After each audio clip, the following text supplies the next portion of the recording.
workshop they're using, of which they did not do any due diligence, in the interest of money. Those people that work there have been forced to work 90-hour weeks at $5 per hour. Hey everyone, welcome to another video. Welcome to the chaos with this little puppy. This is Louie the second. I'm just going to put him down because he's really wriggly and wants to like walk around the room, but I'll show you some clips of him as we go. So he's going to start being naughty now because technically he should have a nap, but he won't. And when you try and put him for nap, he just howls and cries. So it's day 4. I'm learning. We're getting there. Anyway, what I thought we could talk about while I show you kind of clips of him, just because he's cute, is the whole Loro Piana scandal situation.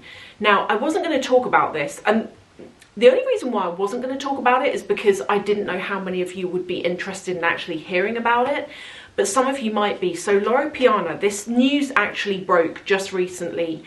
News broke that they are basically exploiting workers, and they are one of 5 brands now that have been outed for doing this. And they're actually the second brand owned by LVMH as the parent group that have been caught out for this. So what's kind of going on? Okay, so an Italian court has placed the renowned luxury cashmere brand under judicial administration.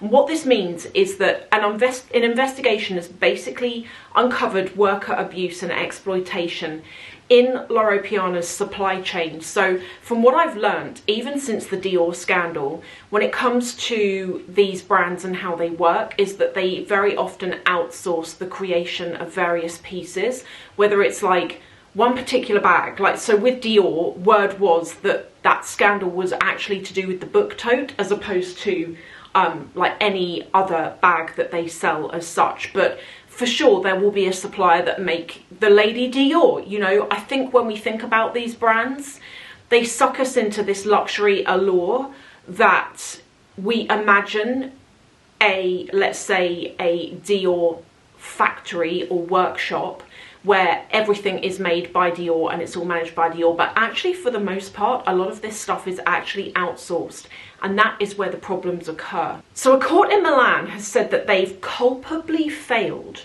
to oversee its suppliers in order to preserve higher profits. And I think when it comes to luxury, a lot of us are sort of feeling like I want to say greed. It does feel very greedy. They place priority on profit above anything else, and it feels so wrong, and it goes against how you imagine luxury should work. When you imagine luxury, you think, well, I'm paying like £5,000 for a jacket here. You would imagine that it would cost the brand a couple of thousand to make, but actually I'm going to come on to some of the prices in a minute, because it's costing these brands like a couple of $100s and they're flipping them to us for thousands of pounds. As I mentioned earlier, this is actually the 5th luxury brand to be found in violation of Italian labour laws, and this is since Italy began cracking down. So those brands include Valentino, obviously Loro Piana, Dior, and both of those brands are owned by the parent company LVMH, which makes you think, like, this is what really worries me. There are so many brands under LVMH that I love, that I'm a customer of, and it actually fully upsets me when I hear that brands are doing this to people, and it puts me right off. Like, I love Dior and I still enjoy the things that I own from Dior, but I haven't actually shopped in there since all of this scandal. I love the people that work there, I love the products, but when I heard about what was going on in that scandal, and I'll link to that video below if you don't know what I'm talking about, that was pretty bad. And there was actual footage that got leaked, so it wasn't just someone making these claims. There was actual footage of the working conditions, and actually a lot of the suppliers, the working people there, were having to sleep in the factory on like filthy mattresses on the floor. It is not what you imagine when you think about a designer luxury brand. So a couple of the other brands that were also outed in the last kind of couple of years have been Armani, as well as another brand that I discovered. It's not a brand I've heard of. It's Alvario Martini, which apparently is a handbag brand.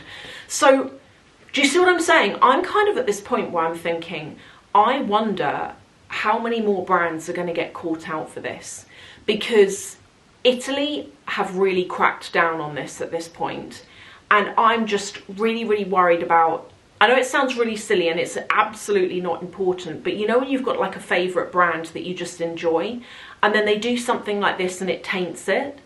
And like for a long time, I was really worried about coming on the channel wearing any like Dior jacket, for example, in case there was a backlash over that. I was just worried that people would be like, why are you wearing Dior still? And the fact is, the reason why I still wear it is because I bought it and I enjoy it. But am I going to go back and buy from there? Probably not.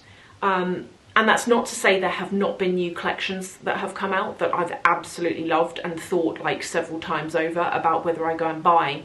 But I just can't bring myself to do it. So let's talk about this and the negative impact or perception on luxury. I know that so many of all of you, I've been talking about this for a long time, but I know that so many of you have been saying to me, you feel jaded and you feel like you've lost that interest when it comes to luxury in terms of the quality of things and how things are made. And in my mind, and we're going to come on to it, if somebody's having to work a 90-hour week and they're being paid $5 an hour, which is what this has, Loro Piana are doing that, okay? With one of their workshops, this is to do with one of their workshops, they use many, but with one of their workshops, they have been forcing, or the workshop, not Loro Piana, I need to say that, but the workshop they're using, of which they did not do any due diligence, in the interest of money, those people that work there have been forced to work 90-hour weeks at $5 per hour. Those people are said to have slept in the factory, like in illegally built rooms. So these people aren't even going home. 10 of those workers were employed illegally, of which 7 were undocumented immigrants from China. So people are being fully exploited for the sake of something that's not even that important, like a jacket. So here's what we're talking about. So the subcontractor, the owner who owned this business, has come out and said that his company, of which people were being exploited, were producing between 6,000 and 7,000 men's jackets at prices between, this is how much it's costing Loro Piana to make a men's cashmere jacket, let's say, $137 to $149 for something that's a bit more fancy.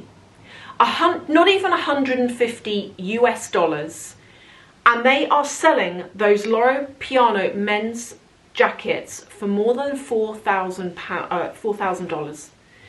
That markup, and yet they can't afford to pay people like, if I would like to imagine, well, it would be the case, if I had a brand, I would be all over every aspect of the production, even if it meant that my profits were down because I was being ethical. I'd rather be ethical than outright exploit people. Has it put you off? Do you think any other brands are going to get caught out with this? Because, as I say, I would not be surprised if more brands get called out for this. Because this is someone, guys, I need to tell you, the reason why this broke, legit, I read this, I will link to my article that I read this on, but the reason why this guy blew the whistle is because his employer assaulted him. Wow, I mean, gross. gross, just absolutely awful. Not only are you being exploited and you're being paid like next to nothing for the work that you're doing, but your employer goes and assaults you. It's just absolutely shocking. And Loro Piana, get this, guess what they've said? They've said, we didn't know. That's what they're saying. They're saying, we didn't know this was going on. That is no excuse.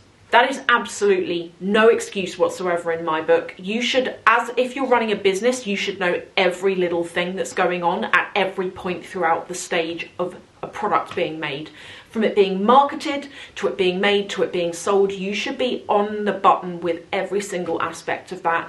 And I think it's embarrassing, frankly, to have got caught out for this. But anyway, as I say, let me know what you think in the comments. Thank you all so much for watching, and me and Louie will see you later.